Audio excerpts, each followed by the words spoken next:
conversation ng public funds or ng indirect or direct bribery? Pwede pa po. Na kung walang ebidensya po. Kung absolutely walang ebidensya, although, a legal theory, there can be a legal theory in that respect. There can be, Yes. If you can prove, the prosecution can always show. if the prosecution can prove that he benefited or the elements of the crime are there, then he can be Yes, convicted. He can be convicted. But if the evidence only shows stupidity or katangahan, will he be convicted of this crime? No. No, meaning, ma'am, as a matter I'm of- saying is that you cannot just file a case just because someone says you keep putting funds there. And that's why you're studying the case very carefully, and that's why it's taking you so long a time, because you don't want to go to court and say, obvious naman ninakaw niya. Dahil ang judge ay hindi pwede mag-convict dahil obvious lang. You need the evidence to show that, meaning, ma'am, let me clarify, no? What is sometimes obvious in public opinion is not necessarily obvious in law or in the judge. You need the evidence to make it obvious. So what you're saying is that sometimes the legal theory can show that it's obvious. Definitely. Yes, Your Honor, because there is such a thing as circumstantial evidence or a series of indirect evidence but can still prove the same thing. Yes. And I'm not calling anyone stupid or kapangahan dito, no? What I'm pointing, Secretary, it's not easy to build a case. And it's easy to file the case, but pag na-dismiss, sino masisisi? Kami po, kaya nga po ingat kami. Yes. That's the whole thing. And that's the instruction of the President.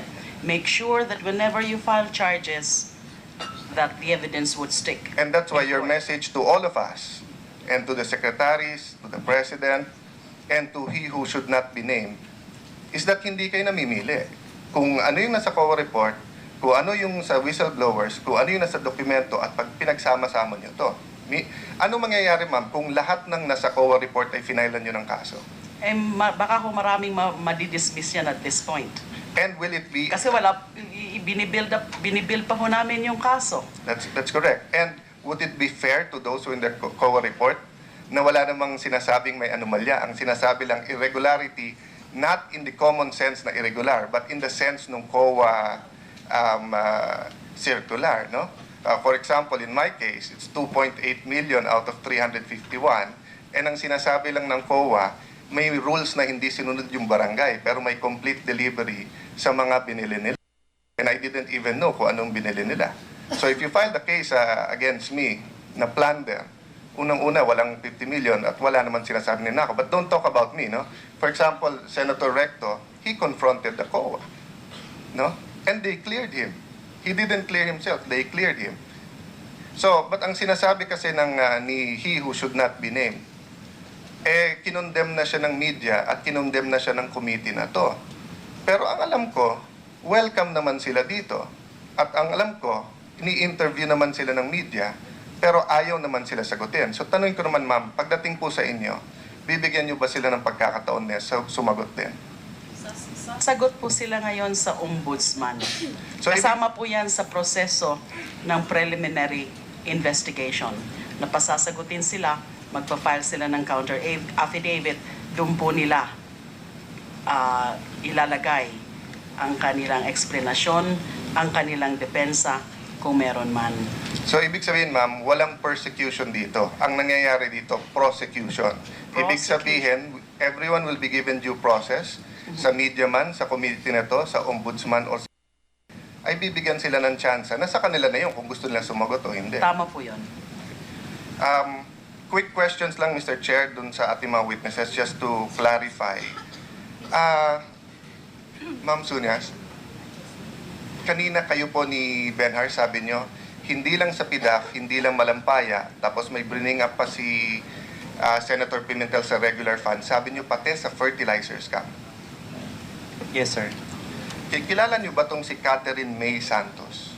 Yes, sir. Sino siya? Dati kasi po siya, ang posisyon niya, ASEC, time ni Secretary Domingo Panganiban. Yes, hindi ko rin siya kilala, kaya ko siya binabanggit. Dahil siya yung nag-certify na walang kilalaman sa fertilizer scam si Ms. Napoles.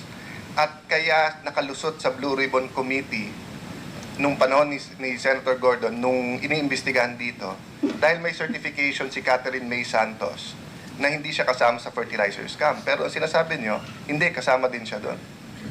Kasama, alam ko sir, kasama po siya doon sa kasama po yung joke restrict doon sa, kasi siya po yung nag-supply doon sa tatlong foundation din. And isa sa mga contact o kakilala din niya tong si Catherine May Santos. Yes po, nung that time nasa DA po si Miss Catherine May Santos. Okay. Tapos ma'am, so niya sa inyong affidavit, sabi niyo yung POP-DFI ay naka-address sa Naka-address po sa isa sa mga bahay ni Mrs. Janet Napoles po. Block 3, Lot 59, Phase 2, EP Village, Taguig City. Doon sa hindi nakakalam, EP correct. Village means Enlisted Personnel Village. Correction po, Your Honor. Block 23, Lot 59, Phase 2, EP Village, Taguig City. Yes. So, pero sabi mo, yun para lang for the purposes nung papeles. Yes po. Hindi talaga doon nag-opisina yung NGO na yon. Hindi po, Your Honor. Pina-check ko, ang tax declaration niya ay nakapangalan sa JCLN Real Estate Development Corporation siguro to, no? Can I ask Yes. Ma'am Sula naman, Opo, do you confirm this? Opo, kung transfer lang. So, ibig sabihin, hindi masasabi ni Ma'am Napoles, ika nga, or ni Miss Napoles, na wala siyang kilalaman sa NGO na to dahil yung ginamit ng address, at ito bang JCLN ay kay Miss Napoles din to? Opo. Okay. Kasi di ba kanina tinanong ka nung, sabi mo tinatanong ka nung attorney Tan ho ba? Opo. Attorney Tan may paper trail ba yan? O yan bang, ang depensa kasi ni Miss Napoles, di ba, is that lahat ito ay hindi matatali sa kanya. No, parang ang pinapalabas niya, may legislator, may DBM, may SARO, may implementing agency, and then may NGO na nag-implement. At yung NGO niyan, tama ba Benar, na ni isa sa mga NGO na yan, wala siyang pangalan doon. Yes sir. Therefore, narinig ko yung abogado ni Mr. Poles, ang sabi niya, bakit nyo ba siya dinadamay dito? Wala naman siyang kilalaman dito. Meron po akong isang dokumento na masaganang ani ng purchase order ng materials na dapat i-deliver. Siya po ang nag-approve ng requisition. So meaning, hindi na natin isa-isahin, but nakakita ang DOJ ng pattern at ng mga ebidensya na siya talaga ang nasa likod at nagpapatakbo nito, no? For example nga, na hindi naman dyan nag-opisina, doon naman sa Discovery nag-opisina, pero ang ginamit na address, itong Lot 59, Block 23, Phase 2. At ito naman pala ay nakaregister kay, sa JCLN Real Estate. So iba yan sa JLN Corporation. Pali po sister company niya.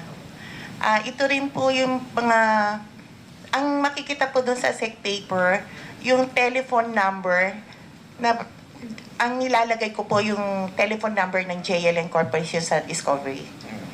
So sa corporation law, ito titawag na pinipierce mo yung corporate veil. Na ang isang korporasyon kasi parang separate na personality o tao yan eh. It's not a natural person, hindi siya tao, pero may separate juridical entity. Pero pag napatunayan na ginagamit lang itong mga to ng isang tao, you can go beyond that yung sex. So sinasabi niyo Ma'am Sula is that etong mga to, yung foundations man, yung JLN, yung JCLN, lahat yan Janet Napoles yan. Opo. Okay. Ma'am, estimate lang, kasama yung golf shares, club shares, property, more or less how much are we talking about here? Totoo ba yung nakita ko sa TV na yung hotel lang sa, yung inn na sinasabi nyo sa Anaheim ba yun? Sa abroad? Ay $7 million daw yun? Bali po si Mr. Benhar po makakasagot. Benar, more or less, narinig naman natin isa-isa and I guess madali namang kunin yung BIR zonal, etc. No? But how much worth of properties are we talking about? Sir, hindi ko po alam na worth 7 Yeah. million, but ang alam ko, nagpapadala ako ng pera from the foundation, nire-remit doon, bumibili po kami sa black market, tapos pinapadala doon sa Western Investment Corporation. At doon po kasi nakapangalan yung properties niya. So hindi ko alam na gano'n na pala, 7 million pa yung pinapadala So, ko na pera. but I guess the DOJ will be collating all of this, and sooner or later you'll have an estimate of the properties based on, for example, sa US, madaling kumuha ng prices doon, ano? Madam Secretary. Yes, sir. We're doing that. Okay. Ma'am, yung condominium ni Mr. Yamsuan, magkano to? Alam niyo kung magkano niya binili? Gaano kalaking condo ho ba to? Alam niyo po ba? One bedroom ba to? Two bedroom? Hindi three po, bedroom? bali 3 bedroom po yan. Hindi naman nakwento kung bakit nabenta or whatever. Ay, hindi naman po. Sa'yo, Benhar, nakwento. Ay, hindi ko na po alam, sir, Sabi mo kasi narinig December mo eh. na-detain. Sabi mo naririnig mo yung Brian. Yan, narinig ko lang po yung Brian, anong pero hindi role? ko alam sinong si Brian po yan. So, nalaman ko na lang po yung sa Diaryo, tapos Okay. binabanggit po ni Madam. Tama yon. Pag hindi personal yung knowledge at nabasa nyo lang, sabihin nyo lang na. Benar, kilala mo yung mga taga-agri eh. At naalala, may binanggit ka kanina na USEC, no? Nung inimbestigahan kasi namin ng fertilizer scam, sabi namin na unless kasuhan, pati yung mga direktor, yung mga head ng NGO, etc., lilipat-lipat lang yan at matutuloy yung racket, no? So, masasabi mo ba na ngayon sa DA or sa ibang mga ahensya, may mga contact pa dyan ni Ms. Napoles na nandiyan pa? Kasi po, sir, from the time na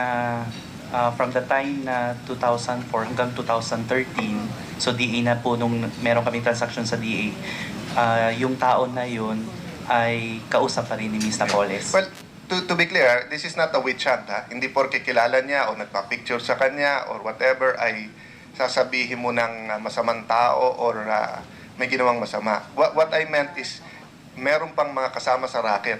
Ibig sabihin, pag-contact niya doon, yun ang gagawa ng MOA or kaya sabihin, hanap tayo ng LGU kung saan natin ilalagay, no?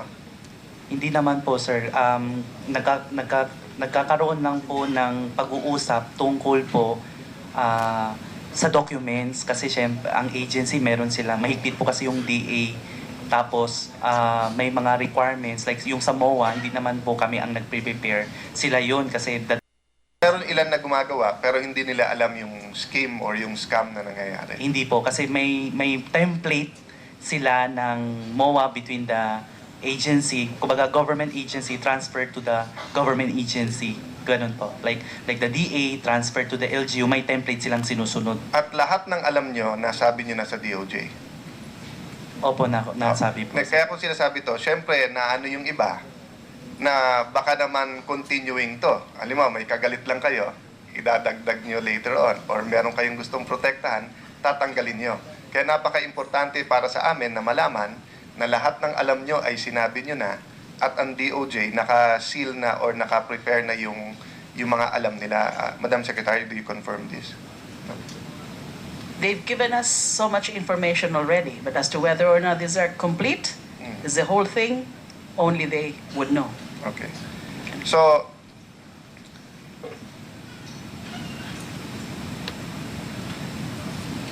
on that point, Madam Secretary, because there are other scams also involved. No, they may have given complete information on a certain, for example, sa PDAF scam, already exhausted and told you kung sinong congressman at senators, but that doesn't mean that they do not know another thing, katulad nitong Malampaya, iba namang investigasyon ito. Tama po ba? Is that what you're telling us?